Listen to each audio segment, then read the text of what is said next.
Hello friends, welcome you all to the next lecture of the JC eConnect series of online lectures. We are in module 4 and we are discussing about the concept of working capital.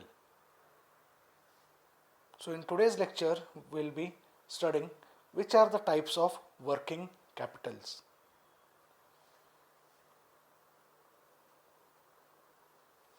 Firstly, for understanding working capital concept, we can divide the working capitals into two categories, namely balance sheet concept. Second one is the operating cycle concept. Under balance sheet concept comes gross working capital and net working capital. Under operating cycle concept comes permanent or fixed working capital, temporary or variable working capital. Further, under permanent working capital, we have a regular working capital. Second is the reserve working capital. Under temporary, we have seasonal working capital and we have special working capital.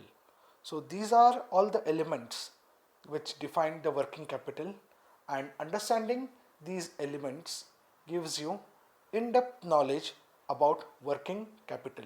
So let's go ahead with understanding these terms and concepts. So gross working capital, GWC. Current assets in the balance sheet of a company are known as gross working capital. Current assets are those short-term assets which can be converted into cash within a period of 1 year. It is very difficult to ascertain the exact time of conversion of such assets. So I think in the balance sheet lecture we all have come across this term, current assets. So current asset is that part of the balance sheet which we can convert into cash within a period of 1 year, but many times it is difficult to exactly tell within how much time we can convert it. It can be within 2 days, it can be within a month, it can take 6 months, or it can even take 12 months, which is a year.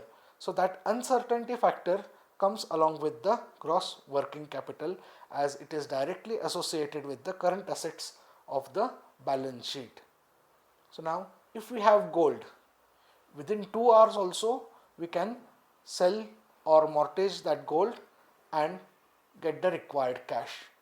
But if we have a piece of land and if we want to sell it, there are some legal things to be done, so that can take a month, 2 months, or if some complications happen, even that term can increase. So while handling the gross working capital, one should be very much careful. He should know which assets can exactly be converted into liquid form within how much time. Many times it happens that we have an demand draft, what is called as a DD, and we deposit in a bank and we expect it to be encashed in particular time, but because of some uncertainties that gets delayed and the amount is not deposited to our account in time, whereas in that meantime we consider that that amount may get deposited and we give a post dated check, and which can get bounced. Okay, so these are some things you need to understand which comes in gross working capital, which is directly related with the current assets. The last point here is very important and it has to be understood as per the situation, condition, and which current assets you are dealing with. The next concept is of net working capital.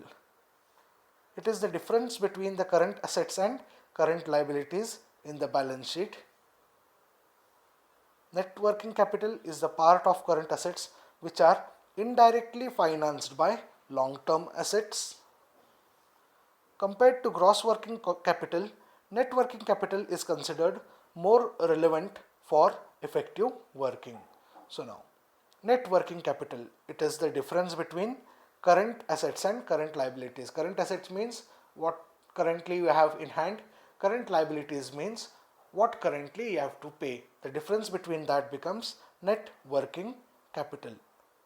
So compared to gross capital, net working capital is considered more relevant for effective working, because if you have net working capital, that means that of course your current assets are greater than current liabilities.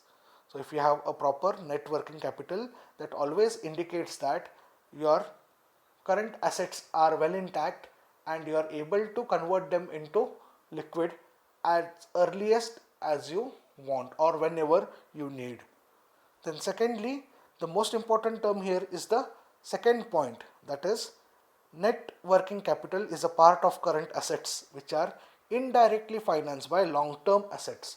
Now this concept can be explained by taking an example, that if you have rented a shop with an agreement of 2 years, okay, but you are getting the rent monthly, so your agreement is long term, okay, your agreement is long term, whereas your shop also which you own is a long term asset, but it is giving you a monthly rent which becomes a part of current assets.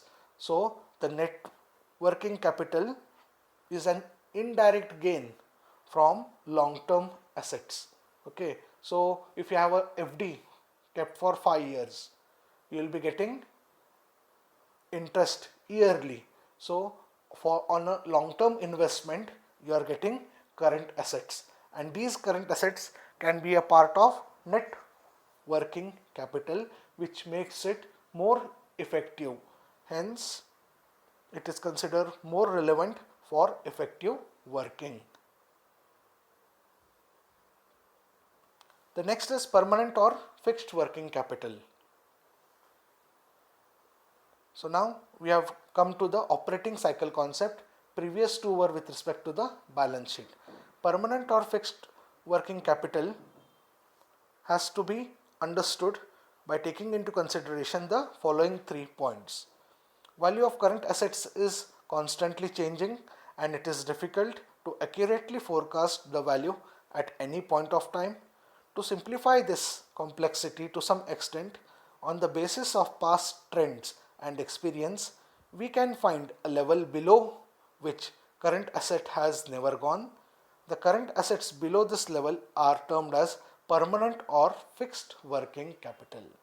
So permanent or fixed working capital is a concept from operating cycle.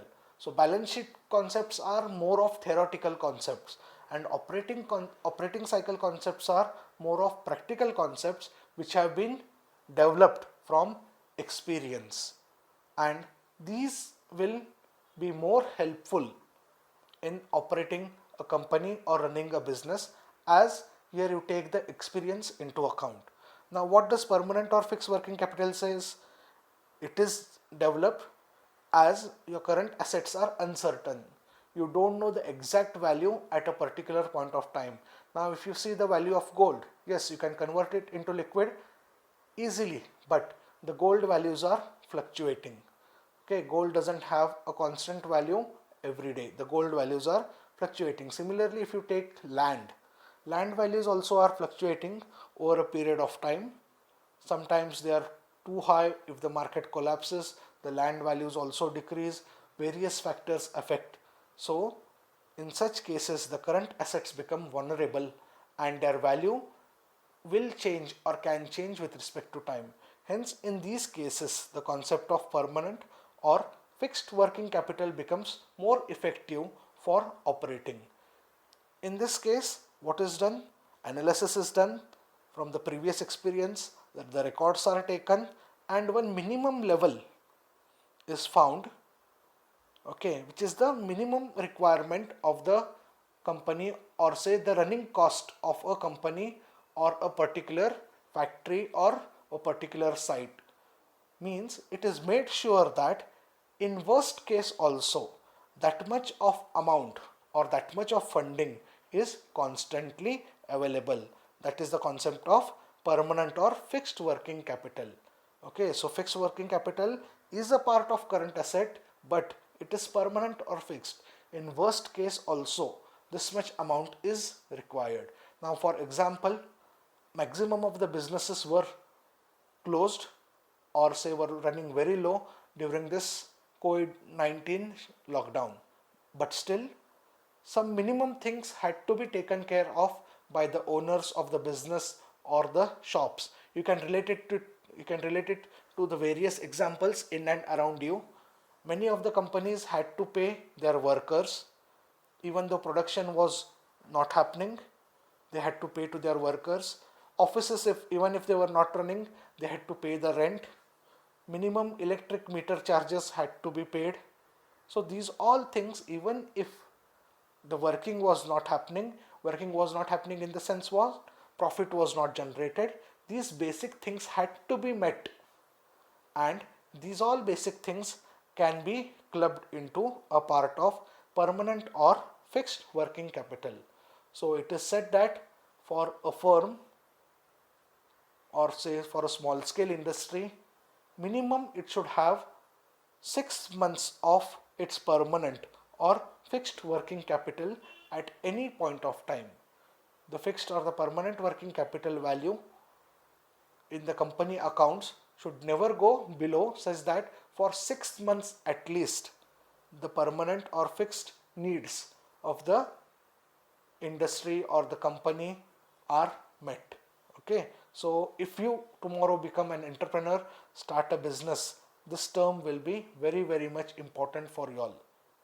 Okay, now that's the difference where business and other working conditions, all those criterias come into picture. If a daily wage labor is there, okay, for him this criteria won't get applied because he's working on daily basis. But if a fixed employee is there, his salary cannot be cut because it's a pandemic and it was like unpredicted. Company has to pay his salary, but company is not getting the profit. From where they should get its money? It's the money which they have kept it for permanent or fixed working capital. Next concept is regular working capital.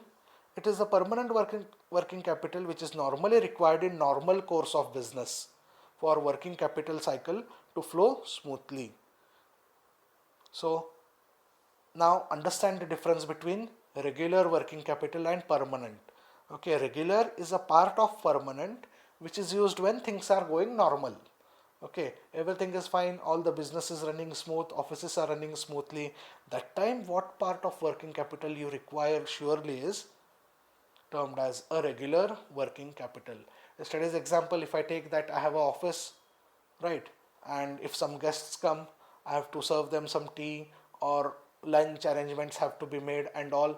This becomes a course of regular working because I will be knowing that guests will be coming and I have to make the arrangement. They may be or may not be a part of permanent working cycle because permanent working capital comes into picture when situations which we are facing now at this moment come up. Okay, so that is the difference between your permanent and regular. So regular working capital is normally required, and generally maximum businesses make it or keep it as the business is flowing or the industry is working and they are making profits. So regular working capital is the one which ensures the smooth running of any firm during normal course of business. Next comes the reserve working capital. It is the working capital available over and above regular working capital. It is kept for contingencies which may arise due to unexpected situation. Now, reserve working capital becomes very important. Okay, it is the thing which you have kept beyond, or say it is the saving in the current assets. Okay, it is in the saving in the current asset. For this I can give you the best example. I think you can relate it with yourself. A mother who is in home, she manages all the household works with the money generally which is given by her father. So after managing everything, she keeps something in store. Suddenly if we require money and we are hesitant to ask it from our father, which generally happens with maximum of us, what we do? We go for the easier option. We approach our mother and tell her some nice things and see that our work is done. In that time she is always very sweet and she gives us the money required, or some amount of the money which we require. Now what is that? That is reserve working capital. It is kept for unexpected situations. Okay, so always, both in your life as well as in business, this reserve working capital has to be kept. You should never bother to touch this reserve working capital because it is strictly kept for unexpected situations, because unexpected situations are those which won't let tell and come, they come accidentally. Okay, so for that you have to keep one part of working capital which is termed as your reserve working capital. So operating cycle concept gives us in-depth knowledge with practical applications of the working capital concepts. Further is temporary or variable working capital. This is the difference between net working capital and permanent working capital. So these are the temporary things. Temporary things means like maintenance. Yesterday, as I told you, software upgradation, or say if you want to install some other applications in your system which will cost you, or if you want to make some changes in the interior, okay, or say if you want to give some bonus for good performance. So these all will be temporary, they don't come into your account on regular basis. Okay, so these are happening once in a while dependently on the work what is happening. Okay, so these are termed or categorized under temporary or variable working capitals. So this is the difference between net working capital and permanent working capital. So this is your extra thing. Okay, temporary means which you have to do but for some particular purpose or well defined purpose. Next is seasonal working capital. So generally seasonal working capital has a bit of less application in civil industry because nowadays 24/7 the civil works will go on. These are mainly associated with the agriculture based industries or sugar factories and all, where they have seasonal employees, where during the particular season they hire those employees and they have to pay them. So because of that, for that particular period their working capital goes high. In case of civil industry, there are very few things which we can relate with seasonal working capital. Okay, it can be say a time where we are casting a slab where we require more manpower, but nowadays with RMC that is also reduced. Okay, so seasonal thing comes a bit rare. It can be associated with maintenance of civil structures because before any season we want to get our terrace or the slabs cleaned so that further it does not cause leakage, or say after every 3 years we want to paint our building or paint our structure. So these can come under seasonal things. Okay, not exactly seasonal, but say one part which we are doing which can be included in the previous category also. Normally the working capital requirement would increase in this season due to the higher sales in that period. Yes, as I discussed, this is more associated with agro-based industry but has some parts in production industries such as cement and all related with civil industry. Next is the special working capital. It is that rise in the temporary working capital which occurs due to a special event which otherwise normally doesn't take place. So for example, you want to introduce some new training program in your industry, or say you want to host one seminar, or you want to host one function, or you want to host one quiz competition, say any other thing which is not there in your regular course, which occurs very as a special event. For example, in our home, if anyone is getting married, that becomes like a special event. So in that case what we require is special working capital. It doesn't occur regularly. Okay, it doesn't occur regularly. That is what is special working capital. Now for example, if a country is hosting Olympic games, okay, a country gets a chance to host Olympic games in so many years, after so many years. Olympics first of all takes place after every 4 years.